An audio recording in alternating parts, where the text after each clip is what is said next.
估唔到我最後都係嚟咗信心園農莊睇呢個3萬尺嘅向日葵花海。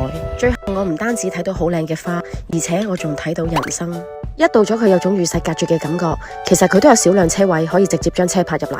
佢有小賣部可以俾我哋消暑乘涼，另外仲有一啲麵包可以自取去餵魚。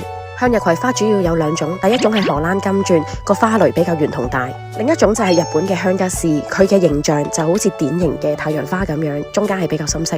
我哋仲可以用20蚊去買一朵屬於自己嘅花，我哋可以攞住把鉸剪行入田入邊，自己親自去揀選。莊園入邊嘅人就係其中一個好靚嘅風景，除咗滿滿嘅關懷同問候之外，佢亦都同我哋談及人生。健康人生最大嘅財富嚟㗎，可以享受人生。其實人生就係一趟一去不返嘅旅程，再美好嘅事物都會有完結嘅一日。我哋每一個人都唔能夠逃離完結同埋分離嘅命運。就好似向日葵嘅花期，其實一般只有10日左右，而呢個農莊亦都將會因為收地計劃而即將倒閉。咁到底所有嘢會完結，係咪意味住佢就冇意義呢？向日葵知道自己嘅生命短暫，但係佢亦都會向陽而生，活得燦爛。而我亦都隨心咁選擇咗一朵最近嘅向日葵。我唔知道佢係咪最靚，或者我會唔會後悔，但我相信人生由選擇交織出嚟嘅命運一定係最好嘅安排。冇人會知道未來係點，我哋只可以感受當刻。